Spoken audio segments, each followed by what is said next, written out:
Dengue সচেতনতায় ওয়ার্ডে পদযাত্রা করলো শিলিগুড়ি শহরের 29 নম্বর ওয়ার্ড কমিটি। ডেঙ্গু নিয়ে সচেতনতা গড়ে তুলতে এবং ডেঙ্গু প্রতিরোধে কার্যকরী ভূমিকা পালন করার আহ্বান জানিয়ে রবিবার 29 নম্বর ওয়ার্ড কমিটি এবং সলিড ওয়েস্ট ম্যানেজমেন্ট কমিটির উদ্যোগে 29 নম্বর ওয়ার্ডে একটি পদযাত্রা করা হয়। এদিন ওয়ার্ড কমিটির কার্যালয়ের সামনে থেকে পদযাত্রা শুরু হয়ে বিভিন্ন এলাকা পরিক্রমা করে। এদিন এই পদযাত্রার মাধ্যমে ডেঙ্গু নিয়ে সচেতনতা গড়ে তোলার পাশাপাশি সরকার এবং পুর নিগমকে লক্ষ্য রাখার দাবি জানানো হয়। এছাড়াও ডেঙ্গুতে আক্রান্ত রোগীর চিকিৎসার ক্ষেত্রে কোনো হয়রানি যেন না হয় এমনটাই দাবি জানানো হয় পদযাত্রার মধ্য দিয়ে। পাশাপাশি ডেঙ্গু মুক্ত শিলিগুড়ি এবং ডেঙ্গু মুক্ত ওয়ার্ড গড়তে সকলকে এগিয়ে আসার দিন আহ্বান জানান ওয়ার্ড কাউন্সিলর শরদিন্দু চক্রবর্তী।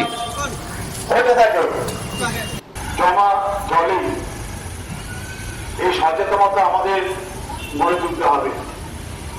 আসুন জমা জলের কাছে আমাদের আবেদন, 29 নম্বর ওয়ার্ডের নাগরিকদের কাছে আমাদের আবেদন, কোথাও জমা জল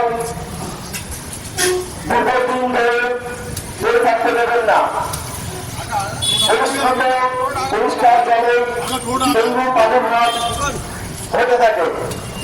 আপনাদের জনসাধারণের কাছে আমাদের আবেদন, পরিষ্কার পরিচ্ছন্নতায় আমাদের কর্মীরা যেরকম আপনাদের পাশে থাকে তেমনই আপনারাও তাদেরকে সহযোগিতার হাত বাড়িয়ে দিন। 29 নম্বর ওয়ার্ড কমিটি, 29 নম্বর ওয়ার্ডের সলিড ম্যানেজমেন্ট কমিটির কাছে আমাদের আবেদন, 29 নম্বর ওয়ার্ডের নাগরিকদের কাছে আমাদের আবেদন, কোথাও জমা